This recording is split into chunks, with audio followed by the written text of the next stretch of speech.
नमस्ते भारत। आप सभी लोगों के बीच में एक बार फिर से मैं उपस्थित हो गई हूं। तो निवेदन सबसे पहले मेरा वही कि प्लीज आप सब लोग इस वीडियो को लाइक कीजिएगा, अंत तक देखिएगा, शेयर कीजिएगा और साथ के साथ मेरे यानी आपके अपने चैनल ममता पेन्युली काले उवाच को सब्सक्राइब करते हुए बेल आइकन को प्लीज जरूर हिट कर दीजिएगा, ताकि जब भी मैं लाइव आऊं, कोई रील या वीडियो अपलोड करूं तो उसकी नोटिफिकेशन आप सभी लोगों को तुरंत मिल जाए। वो कहते हैं ना कि झुकती है दुनिया, झुकाने वाला चाहिए। और ये लाइन मैं बड़े सम्मान के साथ भारतवर्ष के लोकप्रिय, आपके मेरे जन जन के प्रधानमंत्री आदरणीय श्री नरेंद्र मोदी जी के बारे में बोल रही हूं। आप सब जानते हैं कि मोदी जी के साथ मैं खड़ी थी, खड़ी हूं और खड़ी रहूंगी, क्योंकि हमने और आपने मोदी जी को तीसरी बार प्रधानमंत्री बनाया है। और क्यों बनाया है? क्योंकि ये वो प्रधानमंत्री हैं जो न भूतो न भविष्यति वाले हैं, देश की जनता के लिए 24/7 काम करते हैं। मां भारती और हम सब के अलावा उनके मन मस्तिष्क में कभी कुछ चलता ही नहीं। जनता के लिए मैं कैसे कुछ करूं, महिलाओं का उत्थान मैं कैसे करूं, भारत को मैं आगे कैसे बढ़ाऊं, पांचवी बड़ी अर्थव्यवस्था बनाने के बाद तीसरी बड़ी अर्थव्यवस्था बनानी है, विकसित भारत बनाना है, विश्व में भारत का परचम फिर से लहराना है। ये तमाम चीजें प्रधानमंत्री जी के मन में चलती रहती हैं। शहर से लेकर के दूर गांव में कोई कस्बा भी हो तो उसके विकास का जो मैप है, जो प्लान ऑफ एक्शन है, जो विजन और मिशन है, वो मोदी जी के दिल में भी है, दिमाग में भी है और उनके सामने भी है। अब उन्हीं प्रधानमंत्री जी का, जिनका लोहा हम सब तो मानते ही हैं, पूरा विश्व भी मानता है, लेकिन विपक्ष नहीं मानता। पर अब विपक्ष के नेता भी एक के बाद एक प्रधानमंत्री जी के सामने नतमस्तक होते चले जा रहे हैं। प्रधानमंत्री जी की लोकप्रियता को वो प्रणाम कर रहे हैं और स्वीकार कर रहे हैं खुलेआम कि मोदी जी हैं तो मुमकिन है। मोदी जी के जैसा कोई नेता नहीं है। और इसीलिए मैं कह रही हूं कि यदि आप कर्तव्य निष्ठ हैं, कर्मशील हैं, कर्तव्य परायण हैं, तो फिर आपके आगे कोई भी हो वो नतमस्तक अवश्य होगा। कितना भी आपका धुर विरोधी हो, वो जानता है या जानती है कि आप किस कैपेबिलिटी के हो, आपकी क्षमता क्या है। कई हैं जो सामने आकर के बोल जाते हैं, कई हैं जो बोलते नहीं है लेकिन मन में और मस्तिष्क में बहुत अच्छी तरीके से जानते हैं, कोशिश भी करते हैं प्रधानमंत्री मोदी जी की तरह बनने के। लेकिन हर कोई आसानी से मोदी नहीं बन सकता, क्योंकि मोदी बनने के लिए त्याग, तपस्या, तर्पण, समर्पण सब कुछ करना पड़ता है, जो हर एक के वश की बात नहीं है।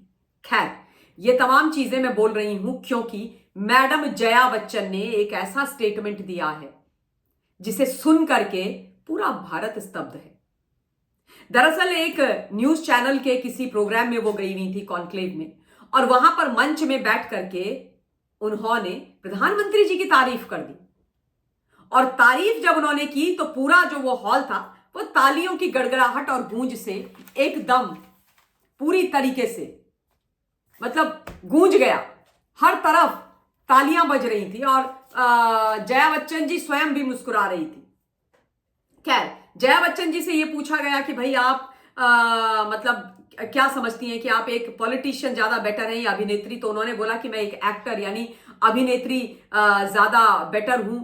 और उसके बाद उनसे ये पूछा गया कि भाई कौन ज्यादा फेमस होता है, पॉलिटिशियन ज्यादा फेमस होता है या फिर कोई एक्टर ज्यादा फेमस होता है? कौन ज्यादा आपके हिसाब से फेमस होता है? किसके नाम पर मतलब लोग आते हैं, लोग चीजें सुनते हैं, आदि आदि, ये तमाम चीजें उनसे पूछी गई।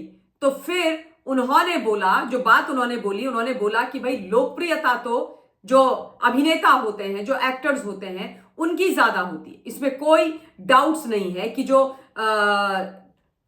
अभिनेता हैं, जो एक्टर्स हैं, वो कहीं पर भी खड़े हो जाते हैं, कोई छोटा हो बड़ा हो, उसको देखने के लिए बड़े सारे लोग आ सकते हैं। तो जो सितारे हैं, फिल्मी सितारे, उनकी जो लोकप्रियता है उसकी बराबरी कोई नहीं कर सकता। तो एंकर ने उनसे पूछा कि भाई कोई भी नहीं, कोई ऐसा पॉलिटिशियन नहीं है? तो उन्होंने जो बात उसके बाद बोली वो सुनने वाली है। उन्होंने बोला कि बिल्कुल कोई नहीं कर सकता, बशर्ते जब तक आप प्रधानमंत्री मोदी नहीं हैं। उन्होंने बोला कि यदि आप प्रधानमंत्री मोदी हैं तो फिर आपकी लोकप्रियता सबसे ऊपर है, सर्वोपरि है, फिर आपकी लोकप्रियता के आगे कोई नहीं टिकता। क्या कहा उन्होंने एग्जैक्टली सुन लीजिए। मैं विपक्ष से हूं, लेकिन सच्चाई यह है कि सत्तारूढ़ पार्टी के नेता जो फिल्म अभिनेता अभिनेत्री भी हैं, वो भी केवल और केवल नरेंद्र मोदी के नाम के कारण ही विजयी होते हैं, न कि अपनी राजनीतिक क्षमता के कारण। उन्होंने कहा कि भाई पीएम मोदी के नाम पर उनकी विजय होती है, और यह बात तो मैं भी मानती हूं, यह बात मैं मानती हूं, और यह बात बोलने में मुझे कोई कोताही नहीं है कि बहुत सारे नहीं पर बहुत सारे ऐसे मेंबर ऑफ पार्लियामेंट हैं भारतीय जनता पार्टी में जो केवल और केवल 2014 से मोदी जी के नाम पर जीत करके आ रहे हैं।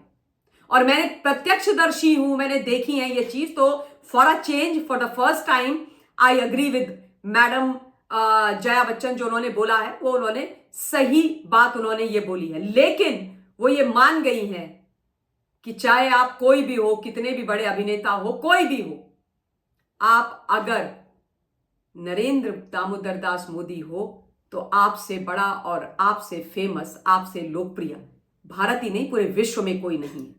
उनकी लोकप्रियता के आगे कोई नहीं टिकता है। और ये जो लोकप्रियता है, ये जो सम्मान है, ये प्रधानमंत्री जी ने देश के अंदर और देश के बाहर अपने काम से, अपने आचरण से, अपने व्यवहार से कमाया है। और ऐसे ही उनको नहीं मिला, उन्होंने बहुत बहुत त्याग और तपस्या इस चीज के लिए करी।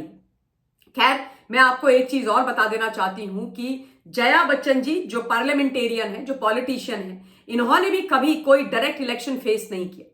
इन्होंने लोकसभा का चुनाव आई थिंक नहीं लड़ा, ये राज्यसभा में ही डायरेक्ट आती रही हैं, यानी कि जो अप्रत्यक्ष member of parliament upper house में जाते हैं, उस हिसाब से ये समाजवादी पार्टी से आती रही हैं। तो मैं तो ये भी देखना चाहूंगी कि जो जया बच्चन जी कह रही हैं कि भाई हम जो अभिनेता हैं वो बहुत फेमस हैं और पॉलिटिकल कैपेबिलिटी के आधार पर भी हम अगर इंडिया अलायंस के हैं तो जीत करके आ सकते हैं। तो मैं ये बोलूंगी कि नेक्स्ट इलेक्शन अगर ये लोकसभा का लड़ ले, राज्यसभा ना जाए और डायरेक्ट इलेक्शन लड़े, जनता की अदालत में जाएं, तो दूध का दूध पानी का पानी हो जाएगा कि इनकी कितनी लोकप्रियता है।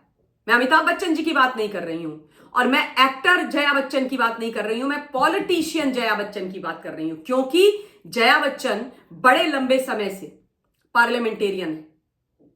तो यह भी देखना हमारे लिए जरूरी है कि भाई जब ये जाती हैं डायरेक्ट इलेक्शन में, जनता की अदालत में, तो फिर ये जीत पाती हैं कि नहीं जीत पाती। क्योंकि अभी तक इन्होंने वो जनता का जो इलेक्शन है, जो वोट रूपी इलेक्शन है, डायरेक्ट इलेक्शन है, वो तो फेस कभी किया ही नहीं। इन्होंने ये भी बोला कि भाई अगर कहीं पर कोई जनसभा वगैरह होती है, वहां पर आप किसी भी नेता को ले आओ तो भीड़ नहीं आती, लेकिन अगर एक्टर को ले आओ तो बहुत भीड़ आती है।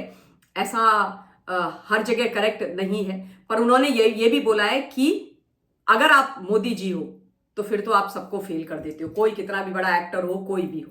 तो ये बात तो सच है, बट खैर बदल रहे हैं ये लोग और बदलेंगे, और ये सिर्फ मोदी जी हैं तो मुमकिन है, इसलिए ऐसा हो रहा है। आप मोदी जी की कितनी भी आलोचना कर लीजिए, लेकिन मोदी जी के जो काम है ना, वो निस्वार्थ भाव से देश और जनता के लिए है। आयोटा का भी उनके ऊपर एक इतना लेश मात्र भी कहीं पर किसी भी प्रकार का कोई दाग नहीं है। तो उन प्रधानमंत्री जी की तारीफ तो आज नहीं तो कल आपको करनी पड़ेगी, और उनके आगे नतमस्तक आज नहीं तो कल होना ही पड़ेगा। इन्हीं शब्दों के साथ प्रधानमंत्री जी को प्रणाम प्रेषित करते हुए और आपको भी प्रणाम प्रेषित करते हुए वीडियो के लिए वाणी को विराम दे रही हूं। बहुत बहुत धन्यवाद। जय हिंद।